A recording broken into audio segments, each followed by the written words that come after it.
Welcome to the INREM podcast, where we discuss the law for real estate investors. Andy and Sean are both attorneys. Nothing said in this discussion should be considered legal advice. We're simply providing information and education. You should consult with an attorney in your state regarding any specific legal issue that you may have.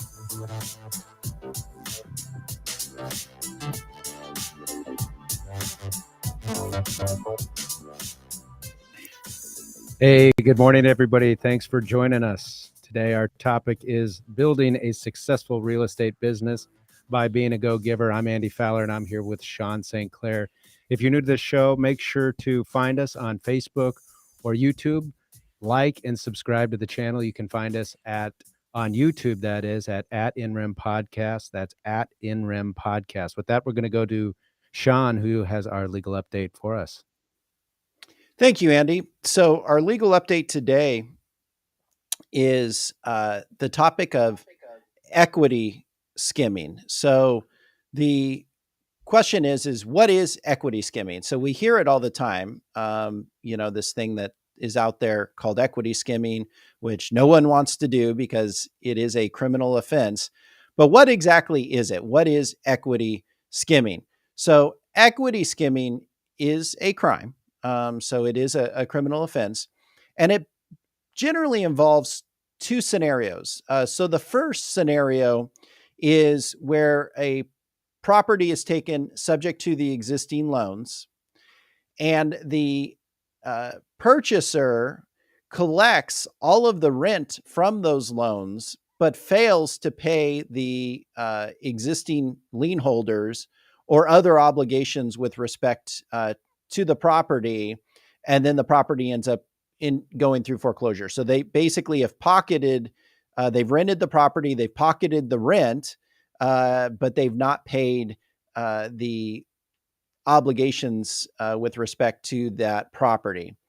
The second involves purchasing property subject to the existing loans, and then refinancing the property or doing an equity line of credit on the property and pulling cash out, either based upon their own ability to qualify for financing or through some form of straw borrower. And they pull all the equity out and then they stop paying and the property forecloses. So let's break those down a little bit. So first, when it comes to collecting of rent, where a property has been purchased subject to, there's two types of statutes that apply. So the first is federal law, and that's 12 U.S.C. 1709-2, which applies to any type of property that's purchased subject to the existing mortgage loans on the property. And those mortgage loans have to be, for the federal statute to apply, those mortgage loans have to be federally insured mortgage loans. So federal law is only going to apply when the loans are federally insured. And so assuming you have an FHA, a VA, a Fannie Mae, a Freddie Mac loan against the property and you purchase it subject to, federal law is going to kick in. And federal law basically says that if you've purchased the property and the loan, the federally insured loan is delinquent or is in default and becomes delinquent or in default within 1 year from the date of the purchase, you're going to fall under the statute. And in that case, you cannot collect the rent and not pay the mortgage loan. So if you purchase a property subject to, and it is either in default or it later becomes in default under a federally insured loan, and you collect the rent and you don't use the rent to pay the lender, then you've committed equity skimming, which is a criminal offense under federal law, and you're going to be in violation of this statute. I'm going to read you basically the exact language because I want to talk about, thoughts on structuring, dealing with these types of subject to transactions. So basically it says if you fail to make payments under the mortgage or deed of trust as they become due, regardless of whether you're the purchaser obligated under the loan, and you apply or authorize the application of rents for your own use. So let's talk about structuring here of subject to transactions, right? So when you purchase a property subject to, there's three options for if you want and you should intend and mean to make payment to the mortgage lender to avoid, coming under this federal statute. So there's three options, right? There's the first option is to make the payments directly to the mortgage lender. That's probably the surest because the ability to make those payments sits with you as the buyer. And so you have the ability to make those payments. The second is to set up a loan servicer, and then the loan servicer should be obligated, and it should state in the purchase contract, or if you do a wrap, which I always recommend for subject to transactions, you do a wrap, it should be in the note that the servicer is obligated to take those payments and first pay the mortgage loan on the property. And then third, you have the ability to write checks to the seller on a wrap. So you can send it to the seller because the seller essentially is the lender under a wrap agreement under the note. And that note should say that the seller is going to make those payments to the lender. But what happens if they don't? You may have an issue here with the statute. So my preference when you're doing subject to transaction is either to make the payments directly to the lender or make them to a loan servicer. I never recommend, nor in my opinion, should you ever make the payments directly to the seller with the hope that the seller is going to actually pay the lender. Moving forward with the payment of rent to satisfy the mortgage loans when you purchase a property subject to existing liens, there are states, Arizona is not one of them that has a specific equity skimming statute, but there are states such as Colorado that have very specific statutes that address equity skimming, and in particular, the use of rents to pay existing mortgage loans. The Colorado statute is a little different than the federal statute because it does not require that the loans that are for which the property is being taken subject to be federally insured. So they could be hard money loans, they could be other types of financing, but they don't have to be federally insured. And then here's probably the most significant difference between Colorado and the federal statute is it also includes amounts owed to a homeowners association. So if you go and you purchase a property and the homeowners association fees are delinquent, or they become delinquent in Colorado, it's 18 months after the purchase, they become delinquent within that first 18 months, and you're collecting rent and you're not paying the HOA, that is considered in Colorado anyway, equity skimming, and that's a felony offense. So, it takes it a step further from, dealing only with federally insured mortgage loans to any loan plus HOA assessments and dues and amounts owed. So that's pretty, significant and something that, a buyer needs to watch out for. Hopefully there's no buyers, and, this, our topic, and you're going to get into it is about being a go-giver. So hopefully as a go-giver, you're not purposely trying to equity skim. But, you get in there and things happen, mistakes happen, you fail to make payments, those types of things. You want to make sure that you're not becoming sideways with either federal or state law. So any state that you're doing business in, you need to consult with a real estate attorney in that state. Make sure you know for sure exactly what you can and can't do with respect to creative financing subject to transactions. And then the final thing that I want to talk about, and I addressed it generally before, which is the idea of purchasing a property subject to, and then doing some type of later financing and pulling out the equity on that. There's no state or federal law that specifically addresses that, but state and federal law enforcement have used a statute that you can find both in the federal statutes as well as state statutes, which deal with schemes and artifices to defraud. And those basically prohibit any person from engaging in some form of scheme or artifice to defraud. And then there's also consumer fraud statutes that prohibit taking advantage of a consumer. And the basically the schemes that federal law enforcement has and even state law enforcement has pursued for quote unquote equity skimming is where a seller or a homeowner is in default. The buyer comes in and says, "Hey, I'm going to help you out. I'll bring the loans current. I'll purchase the property, or I'll take title to the property. You can rent the property from me. And in addition to renting the property from me, I will give you an option to purchase the property."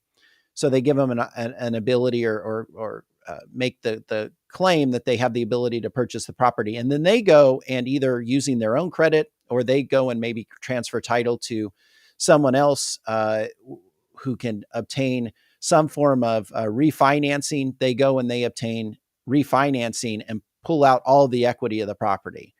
And then once the loan is in place, equity is pulled out, they walk away, and the property ends up in foreclosure. And then the seller or prior owner who thought that they would be able to rent the property, who thought that they would be able to later repurchase the property, is out because it's foreclosed. And so they can no longer rent it. They can no longer basically purchase it under their option. And so they've used, law enforcement's used the general statutes dealing with schemes and artifice to defraud to pursue that type of equity skimming.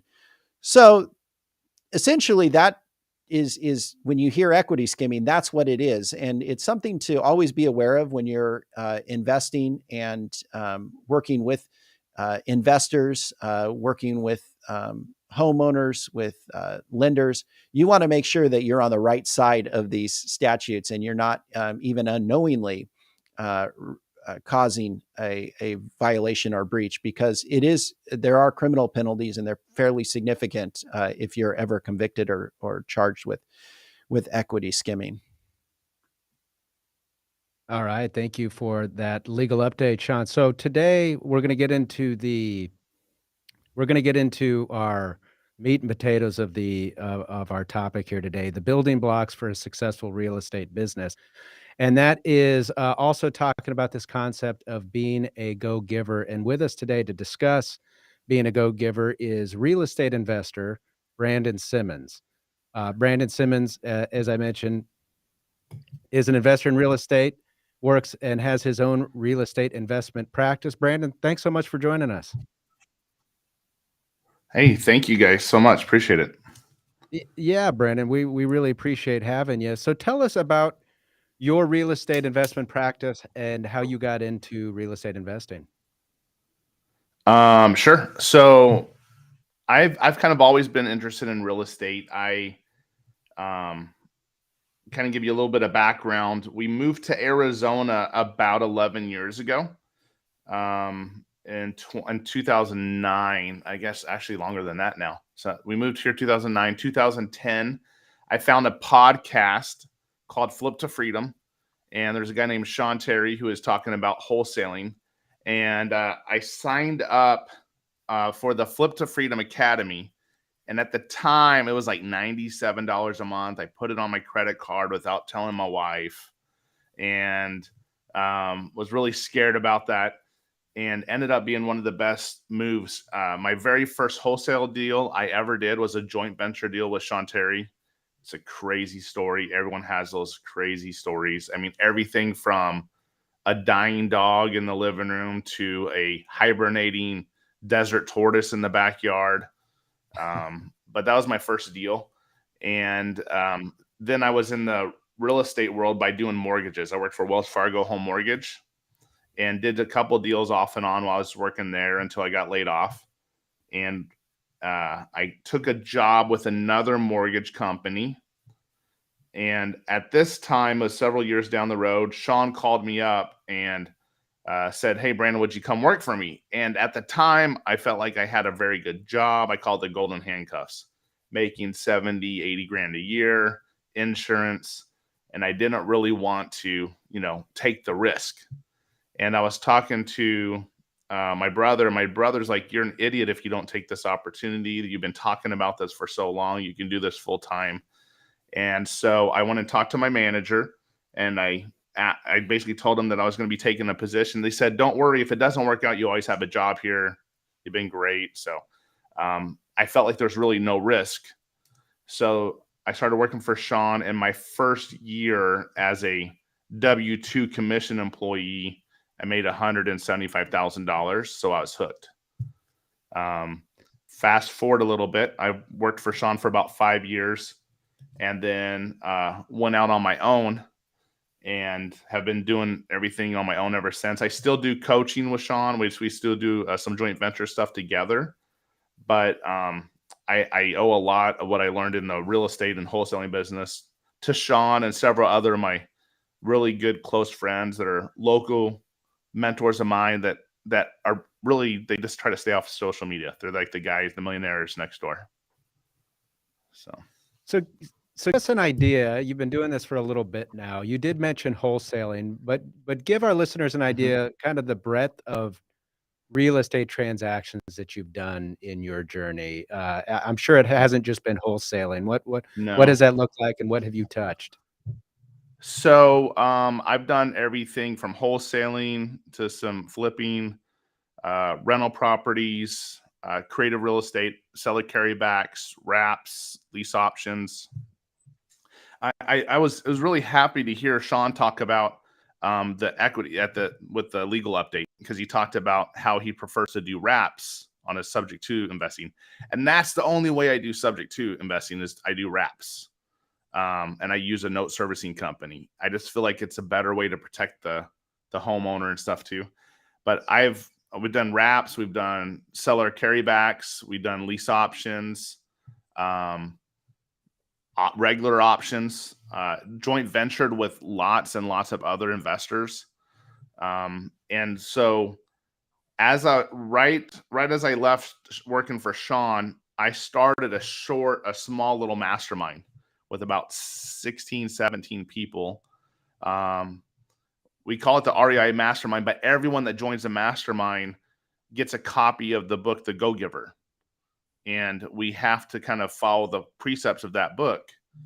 And that little Go-Giver mastermind, everyone calls it the Go-Giver now, has grown to over 200 plus members. And they're all top real estate gurus, investors. But a lot of time, whenever we started it, we were all full time, but I wouldn't say that we were at the level of experience that we're at now. So many have grown full-blown businesses, tons of employees.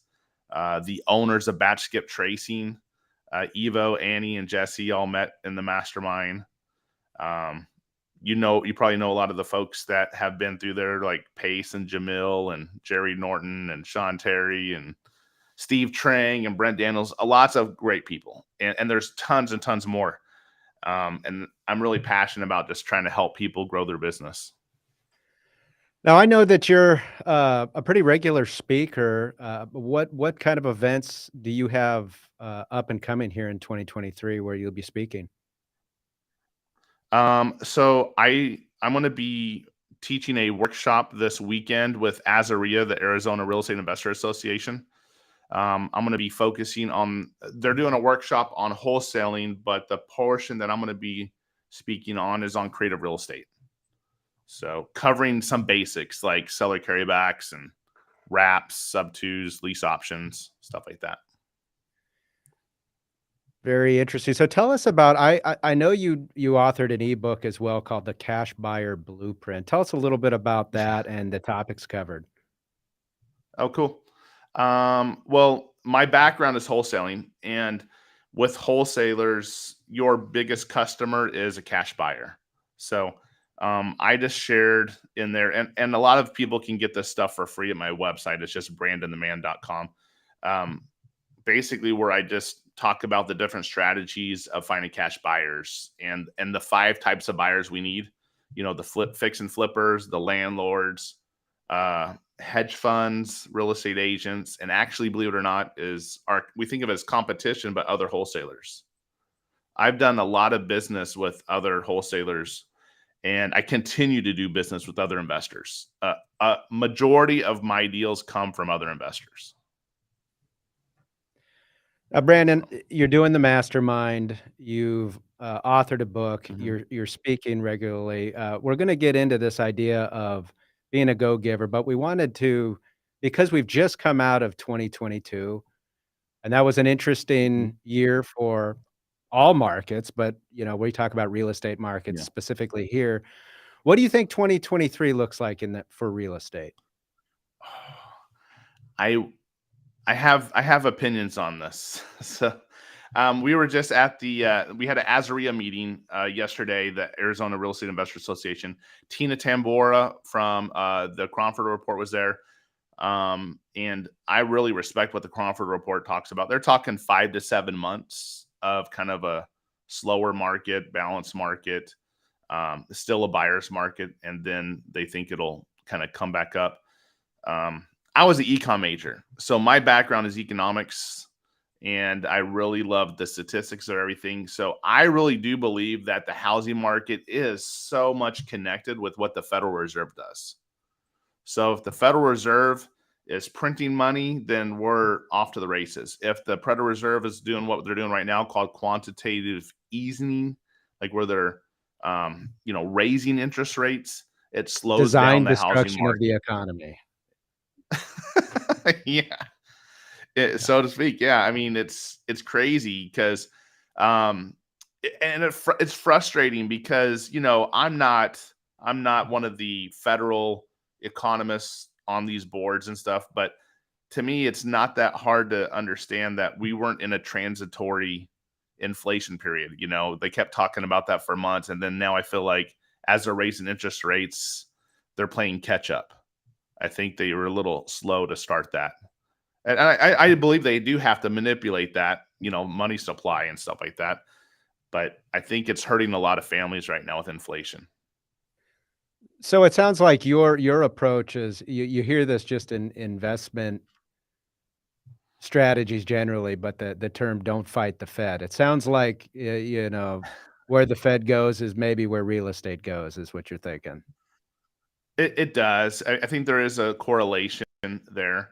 You know, if you understand what's happening and you understand what's happening in the near future, I think we can only anticipate about 6 months at a time. It's really hard to look in the crystal ball and go much farther than that a lot of times.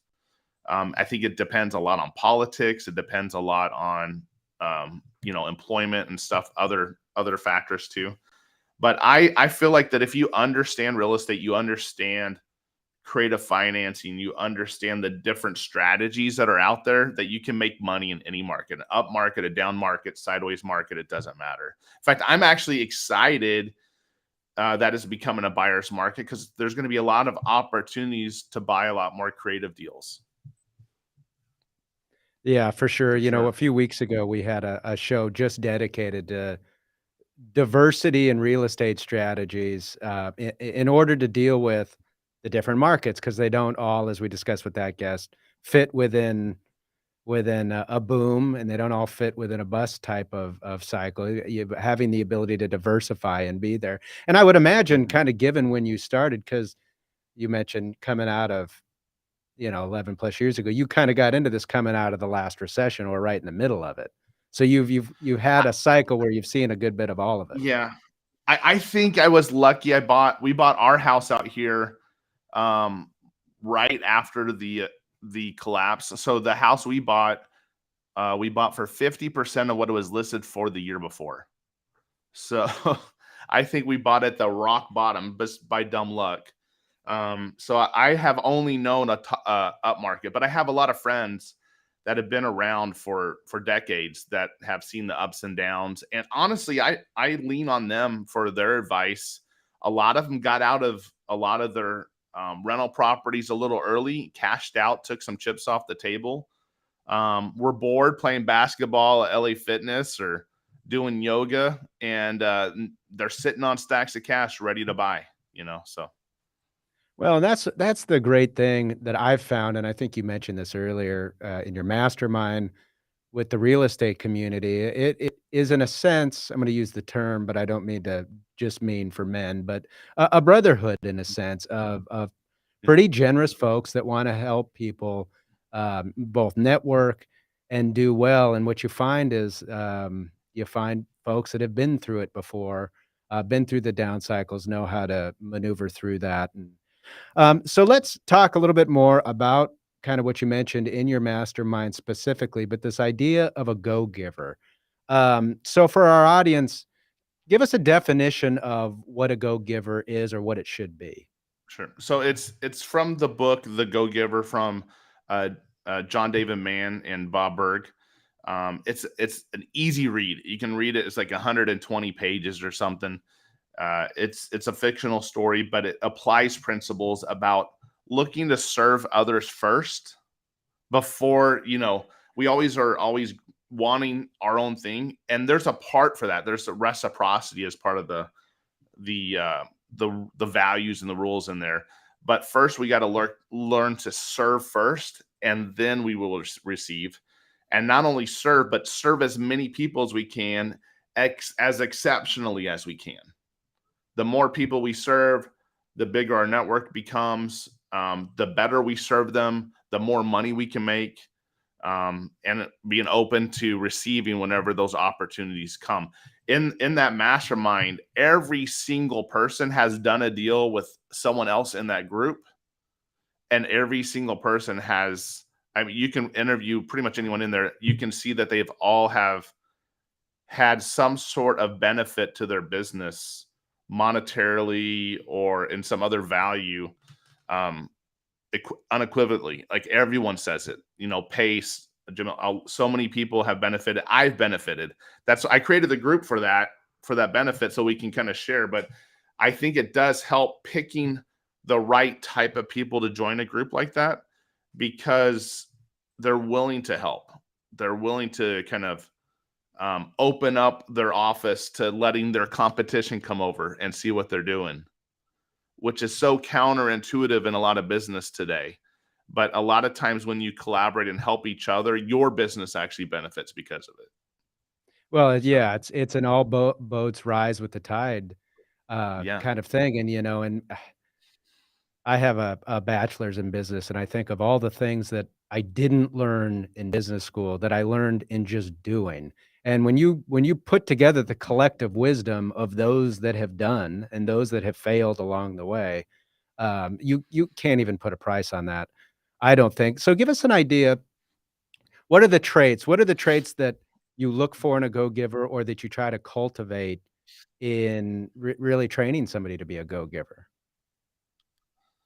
I think a lot of it's inherent. I think I look for someone whenever it is kind of like a fraternity or sorority, I guess, where I don't let anyone just come in and join. It's either I pick who's going to join, or someone in the group recommends someone else in the group to join.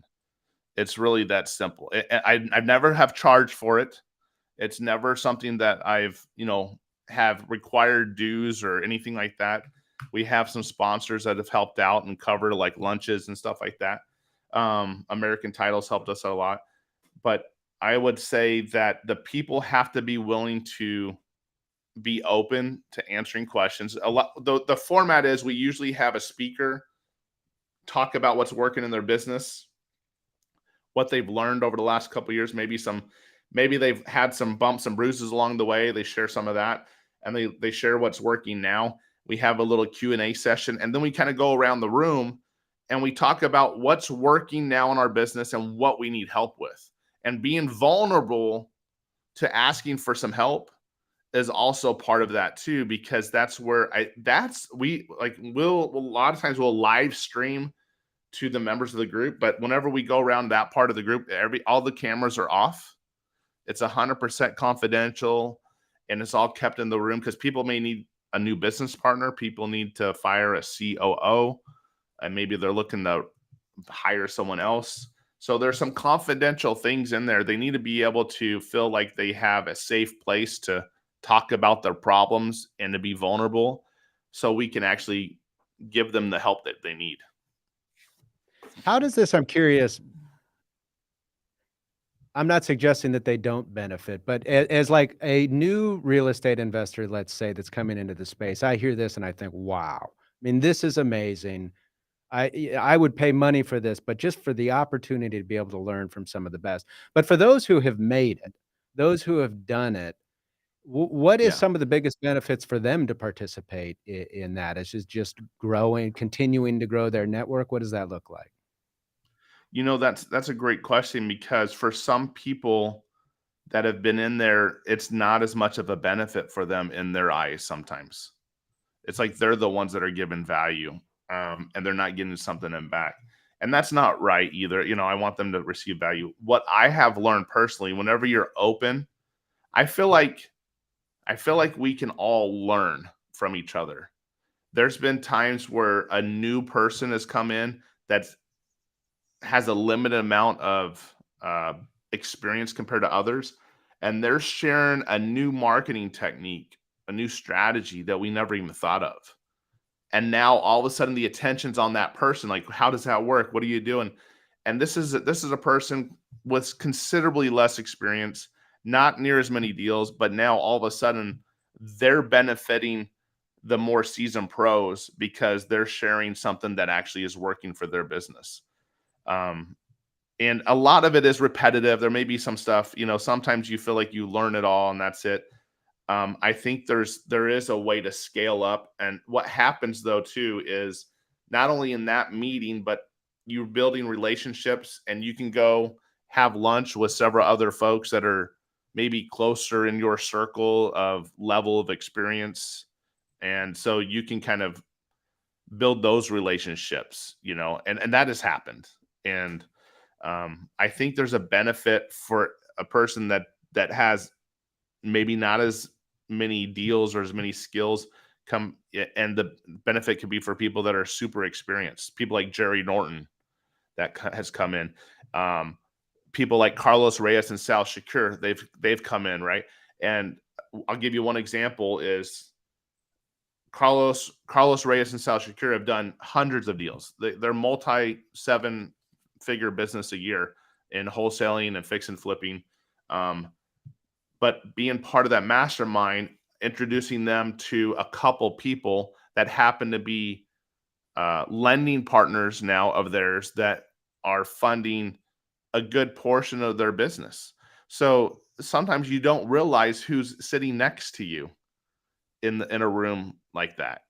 There could be someone that has, seven figures in their checking account willing to lend it to you, but you don't know who they are because they're not maybe doing as many deals, but they have all the cash. So I think there's ways to mutually benefit everyone.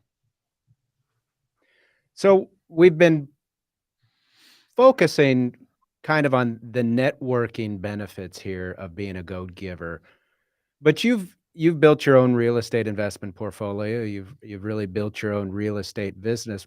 What does this look like to integrate, and have you integrated the idea of being a go giver kind of within your own business? And what can companies do to build in such a way that they accept some of these premises of being a go giver?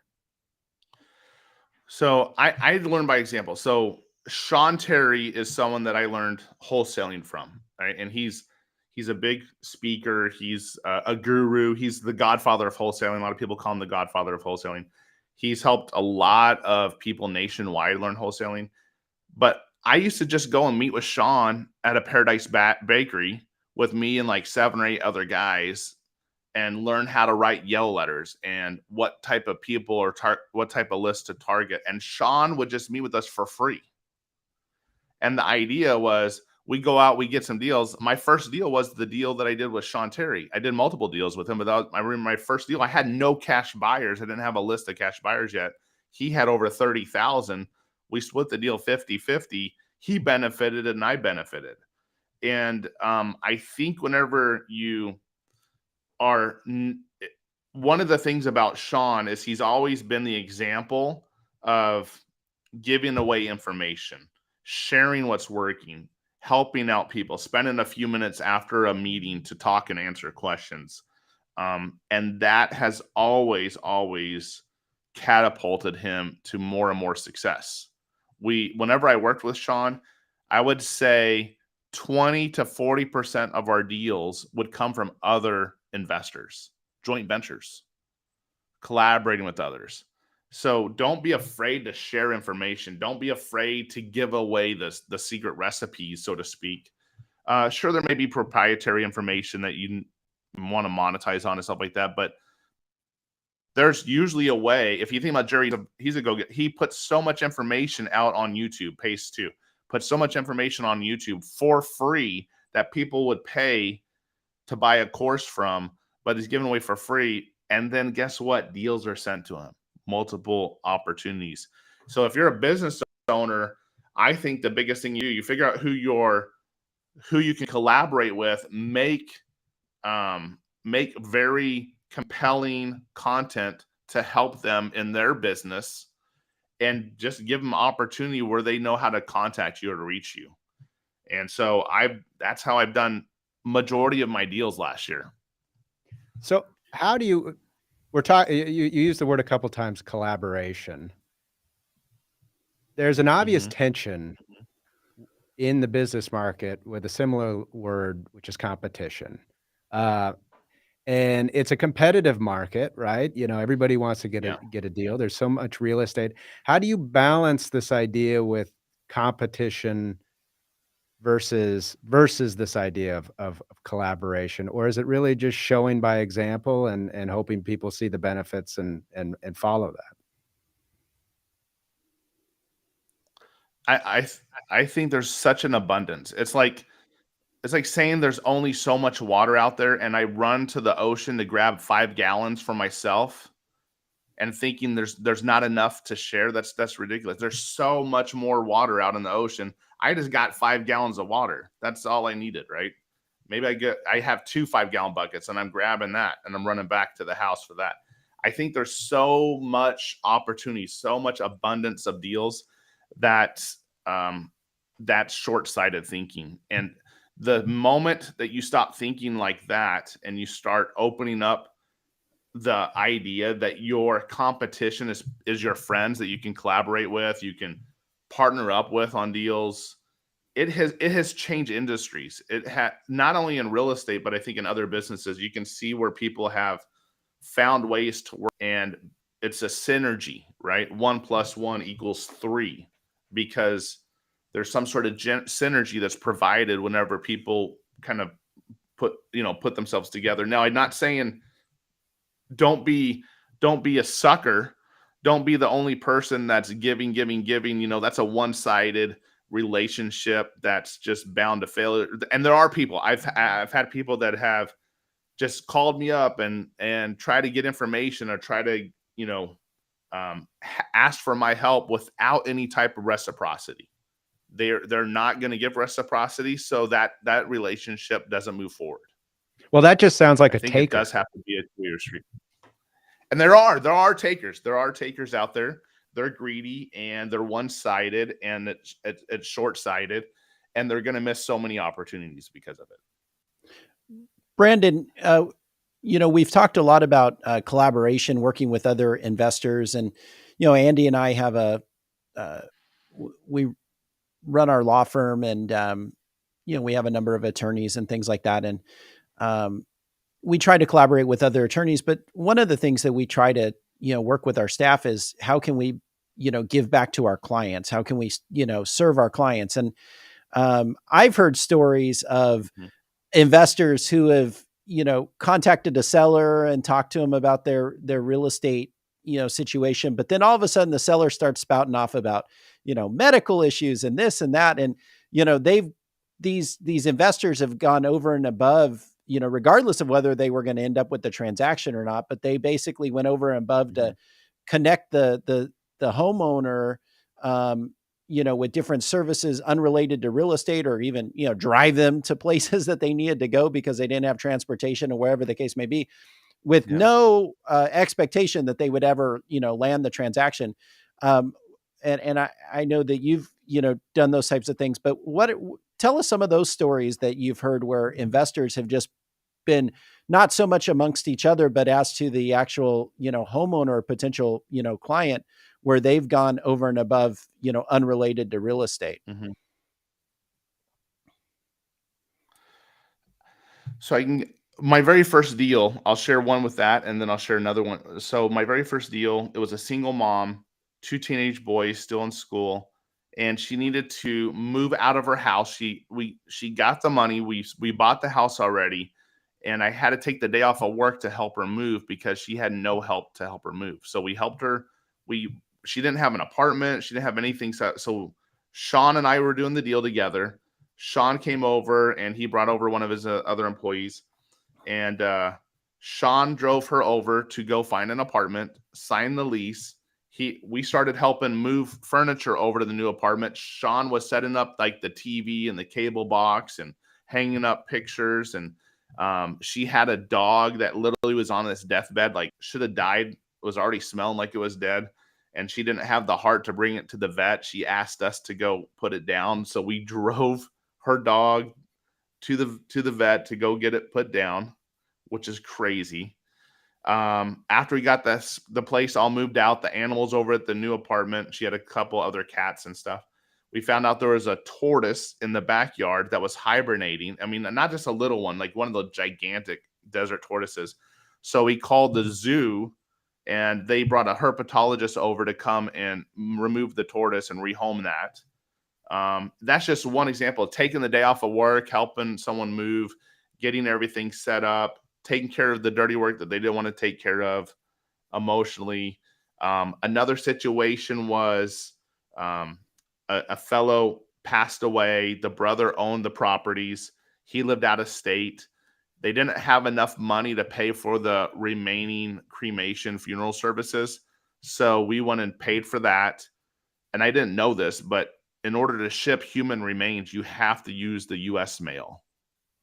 You can't send it like FedEx or anything like that. So we sent the remains to the brother because he didn't have the money to drive out to Arizona from California. There's things like that happen all the time that not only I've done, that other investors have done. And it's usually figuring out what really is what you can do to help people is really what makes the difference. The biggest one that probably stands out is there was a lady, nice elderly lady, didn't have money for her pain medication for her hip. And the only money they had coming in, besides, like, she had some Social Security, her son lived with her, and he ran out of gas, had no money for gas to go to work. So without even asking, this is when I worked for Sean, without even asking Sean, I just run to the ATM, I go get some cash out, give her some money to go get her pain medication, give the son some money to go fill up his gas tank.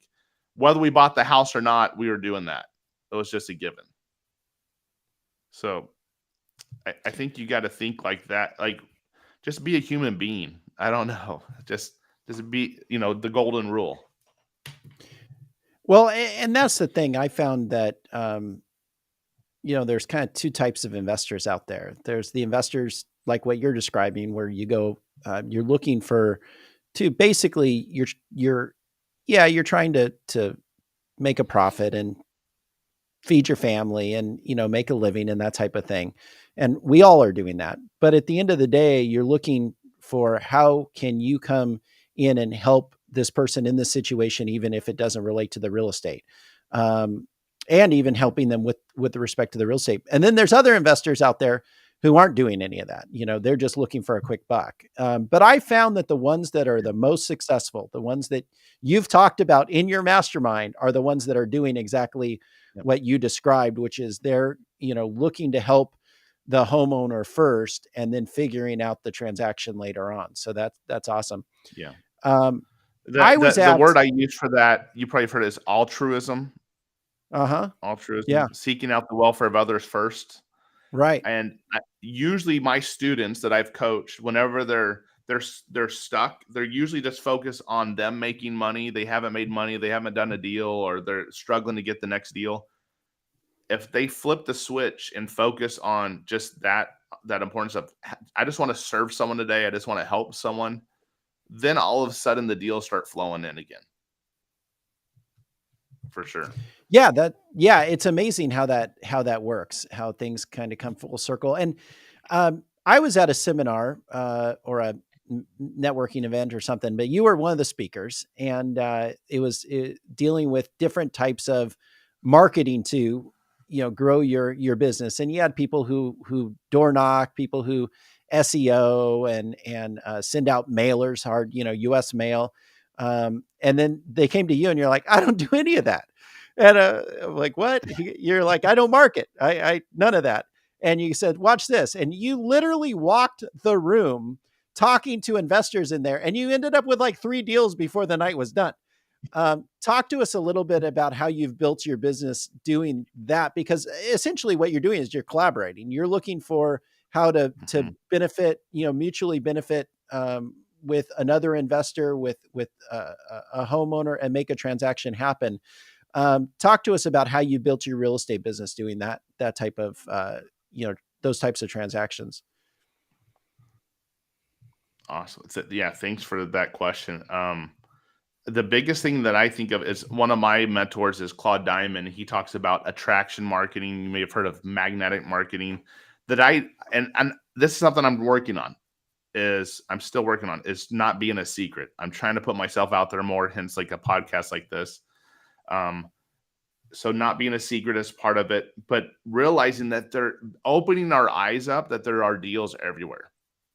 And if you know how to put a deal together, then you can monetize on that deal. And most people are totally fine with you getting paid something if you can connect to a buyer and a seller, if you can connect a wholesaler and a cash buyer, if you can connect a tenant buyer with a landlord that has a lease option property. Most of them are totally, and a lot of times they don't know how to get to that next step, or they don't know how to make that connection. So being the connector can be very lucrative. You don't even have like, some people feel immoral if there's too high of a charge, on something. That's fine. Don't charge that much, but just have higher volume. One of my good friends that's here in Gilbert, Arizona, his name is Spencer Caldwell. And he wholesales. He works with a lot of wholesalers, helps bring a lot of cash buyers to a lot of wholesale deals. And I think he does a lot of volume, and he doesn't charge much. I think he charges like $1,500 to the cash buyer and maybe $1,500 to the wholesaler, where most people won't touch a deal unless they're making $5,000 or $10,000. But if you do a high volume, then you're doing fine. You're making plenty of money. So there's deals everywhere. Brandon, did you have a point? Was there a point where this go-giver concept was a light bulb moment for you in your history and career as a real estate investor? So here's how I'll give you I haven't told this story, I don't think, to anyone, how I came up with the concept of the go-giver mastermind. I actually got laid off from Wells Fargo, and in between being laid off and finding my next job, I had some severance pay, and I went to go work for a friend of mine who had a marketing company. And the idea that with his marketing company was business to business marketing. I had to go meet with different businesses to sell the service that we were providing. And he suggested that I go to something called BNI, Business Networking International. And in these BNI meetings, you pay a monthly fee and you have to attend every meeting to be part of this. And the idea was every person gets up and gives like a 1-minute commercial about their business and what they do. And they have everyone from like an accountant to a house painter to a realtor to a mortgage broker, a bookkeeper, just different variety. It's not niche. It's just a variety of businesses. And then the idea is you need to try to figure out how to give referrals to people in your referral network. How can you help them? The focus wasn't on your business. Your focus was, how can I help their business? How can I, if I'm talking to someone, how can I recommend them to one of my friends in my networking group? And I also read the Go Giver book, and it aligned with that. I saw Sean Terry do meetups, and we would do meetups and have lots of referrals and joint venture deals. And Sean would just teach the newest marketing technique he was doing, the newest yellow letter that he was sending out that was getting lots of attention. So I saw examples of people just giving. And so when I put the networking group, when I put the mastermind together, I wanted to find people that were willing to help each other. I wanted to follow the principles of the Go Giver book. And that BNI networking meeting was the idea behind that, was how can the people in the group help other people in the group?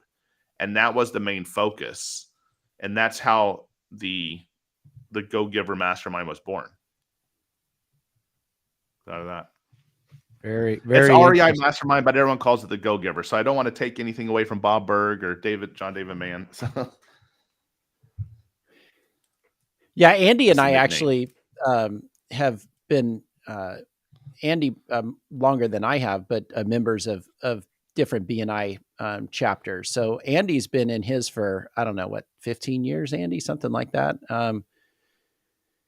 Yeah, a little, maybe 13, 14 before, not in it currently, but yeah, I had a lot of experience with BNI, and the idea of course, what BNI's term was that they use for it is the giver's gain, but the idea of giving first, right? It's so yeah, definitely familiar with that. I'm curious too.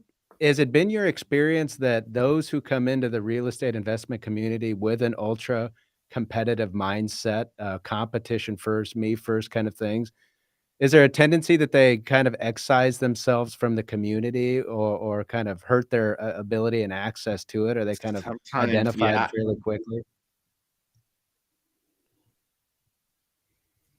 Well, what's interesting is, so most of the people that get in, they're entrepreneurs, right? They're competitive, they're ultra competitive. It's all about win, right?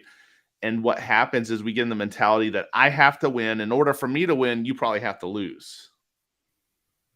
And the concept of this is it can be a win-win solution, like the Stephen R. Covey talks about, right? In the 7 Habits of Highly Effective People. You can create a win-win atmosphere where both parties win. And what's interesting is, whenever we've had people from Texas, we've had people from Florida, people from out of town that have come to the mastermind, that flown in and were a guest of one of their friends. And they're like, we don't have anything like this in our hometown.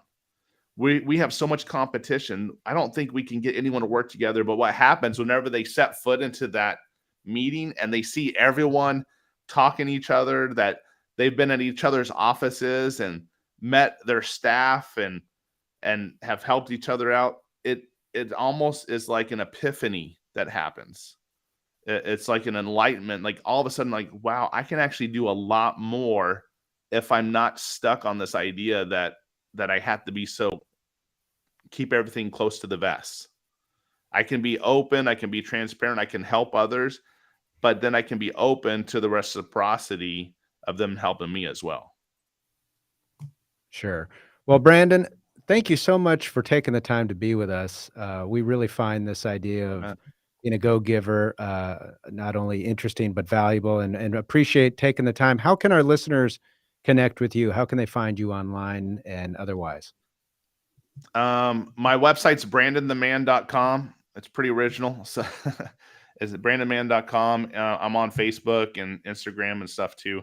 I answer my own phone, so my phone number's on there. If they call or text me, it actually goes to me, not to some voicemail or service or anything like that. So, all right. Well, thanks again for joining us, Brandon the Man, Brandon Simmons. Look forward to doing it again with you. Have a good one. Thank you guys. Brandon. Appreciate it. All right. With that, everybody, thanks for joining us. Join us next week. We're going to be talking subject to transactions. We're going to be working through some more minute details of subject to transactions with Texas attorney Scott Horn. Make sure to be with us and join us then. Look forward to seeing you then. Have a good day, everyone.